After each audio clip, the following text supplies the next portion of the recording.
ये अर्ज है दीवाने की, जहां भोर सुहानी देखी, एक रोज वहीं मेरी शाम हो। कभी याद करे जो जमाना, माटी पे मर मिट जाना, तो जिक्र में शामिल मेरा नाम हो। यही जज्बा लेकर एक सिपाही अपने बदन पर वर्दी पहनता है। आजादी के बाद 75 सालों में क्या क्या बदल गया। देश के लिए मर मिटने की हमारे सिपाहियों की भावना नहीं बदली।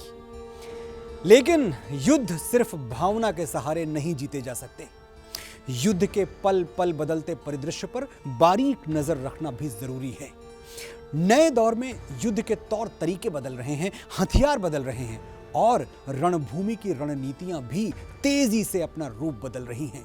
तो आखिर हमारी सेना क्यों ना बदले? नमस्कार, मैं हूं मनोज मुंतशिर। भारत का युग में आपका स्वागत है।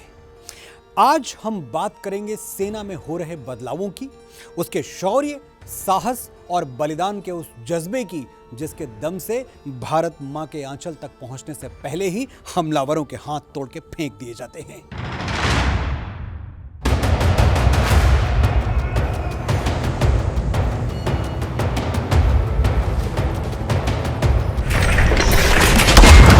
भारतीय सेना हमें दुनिया के सबसे ताकतवर देशों की कतार में लाकर खड़ा कर देती है, लेकिन परमाणु हथियारों से लैस पड़ोसी देशों के साथ विवादित सीमाओं और सीमा पर प्रायोजित प्रॉक्सी वॉर को देखते हुए भारतीय सेना के सुरक्षा तंत्र को और मजबूत करने की जरूरत है।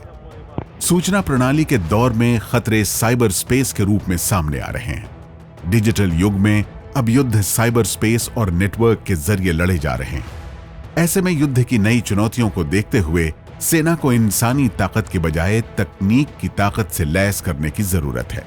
भविष्य के युद्ध की जरूरतों को ध्यान में रखकर भारतीय सेना ने artificial intelligence, robotics, quantum computing, blockchain और बिग डेटा एनालिटिक्स जैसे तकनीक के 5 क्षेत्रों में आगे बढ़ने की तैयारी भी शुरू कर दी है।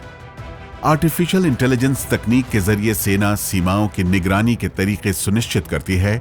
वहीं रोबोटिक्स का इस्तेमाल उन क्षेत्रों में किया जा सकता है जहां जवानों की तैनाती बेहद मुश्किल और महंगी पड़ती है। क्वांटम कंप्यूटिंग से सूचनाओं के आदान प्रदान को तीव्र और सुरक्षित बनाया जा सकता है, क्योंकि क्वांटम तकनीक को हैक नहीं किया जा सकता। वहीं ब्लॉकचेन तकनीक का इस्तेमाल वित्तीय कामों को मजबूत और पारदर्शी बनाने में किया जा सकता है। बिग डेटा एनालिटिक्स के जरिए सुरक्षा संबंधी आंकड़ों का बड़े सत्र पर तीव्र विश्लेषण किया जा सकता है। इन सभी आधुनिक तकनीक का किस किस रूप में भारतीय सेना में इस्तेमाल हो सकता है, इस बात पर शोध भी चल रहा है।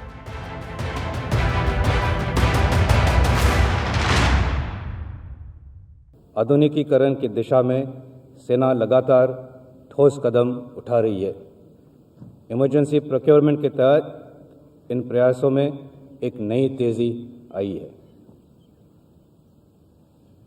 देश के अग्रणी शिक्षा संस्थानों, जिसमें IITs भी शामिल है, के साथ मिलकर उभरती टेक्नोलॉजीज जैसे कि artificial intelligence, blockchain, quantum computing, unmanned systems, directed energy weapons और स्वान ड्रोन्स के क्षेत्रों में काम तेजी से आगे बढ़ रहा है।